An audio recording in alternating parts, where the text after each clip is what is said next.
Hi, it's Heather. I am so excited that you hopped on this video today.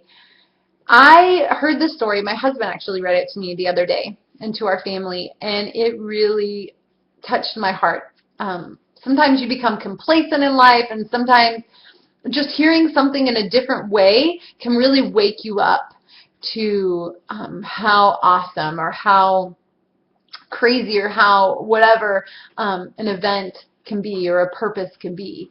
And so I wanted to read this story to you. It is not my story at all, but I wanted to share it because it really deeply impacted me. Here we go. Imagine this. You're driving home from work next Monday after a long day.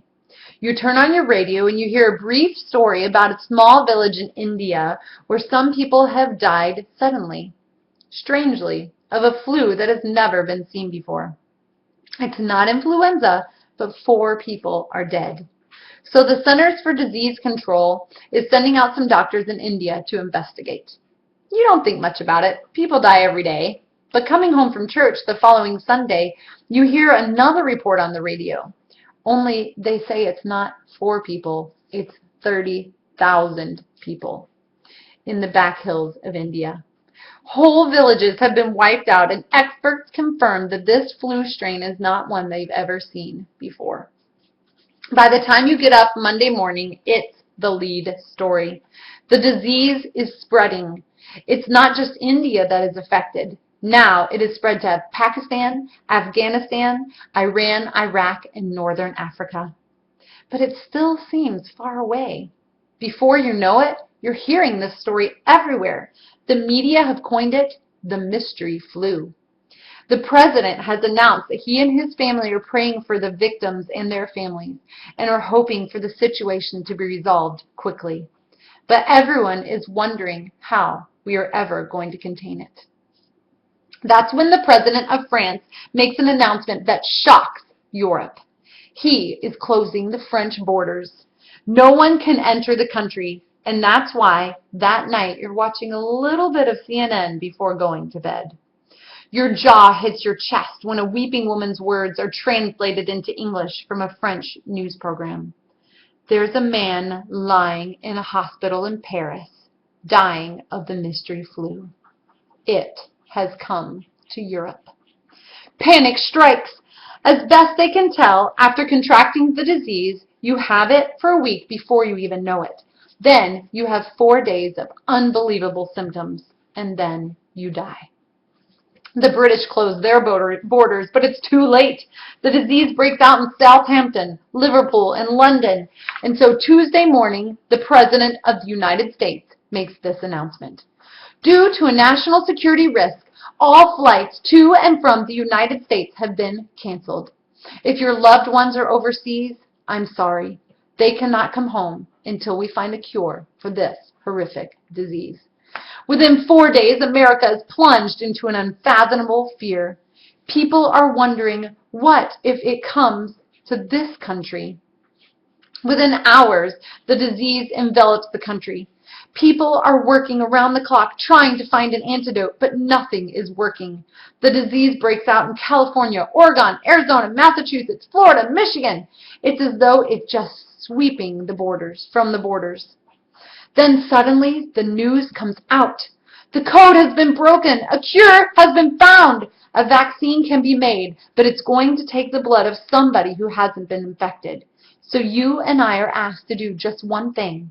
Go to the nearest hospital and have our blood tested. By the time you and your family get to the hospital, it's late Friday night. There are long lines of people and a constant rush of doctors and nurses taking blood and putting labels on it. Finally, it's your turn. You go first, then your spouse, then your children.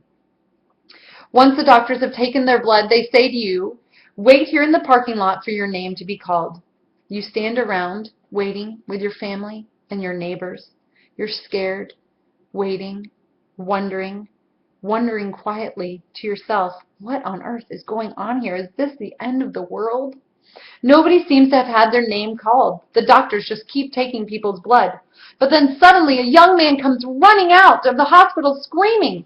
He's yelling a name and waving a clipboard. You don't hear him at first. What's he saying? Someone asks. The young man screams the name again as he and his team of medical staff run in your direction, but you cannot hear him. But then your son tugs on your jacket and says, "Daddy, that's my name." "That's my name," they're calling. Before you know it, they have grabbed your boy. "Wait a minute, hold on," you say, running after them. "That's my son." "It's okay," they reply. "We think he has the right blood type. We just need to check one more time and make sure he doesn't have the disease." 5 tense minutes later, out come the doctors and nurses crying and hugging each other. Some of them are even laughing. It's the first time you've heard someone laugh in weeks. An old doctor walks up to you and your spouse and says, "Thank you. Your son's blood is perfect. It's clean. It's pure. He doesn't have the disease, and we can use it to make the vaccine." As the news begins to spread across the parking lot, people scream and pray and laugh and cry. You can hear the crowd erupting in the background as the gray-haired doctor pulls you and your spouse aside to say, "I need to talk to you.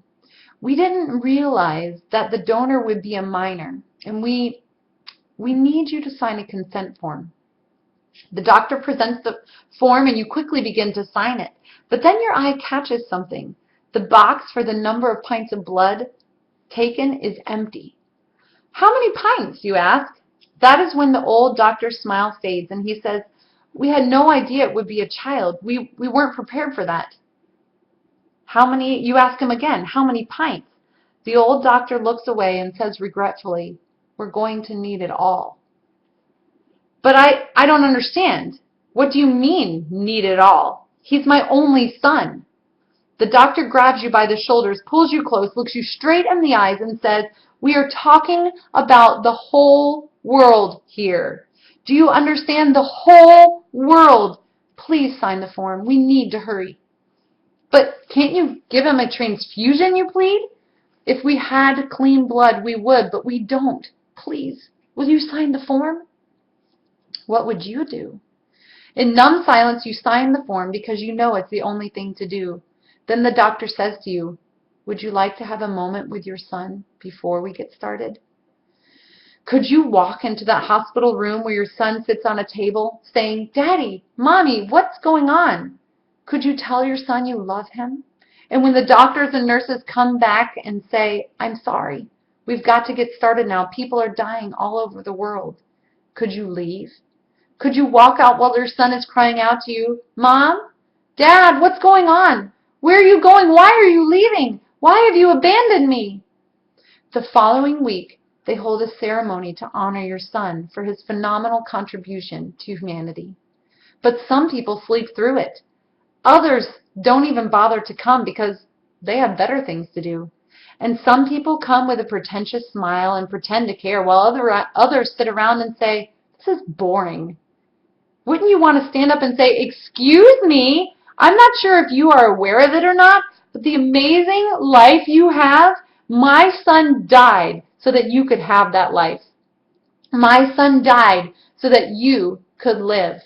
He died for you. Doesn't it mean anything to you?" Perhaps that is what God wants to say.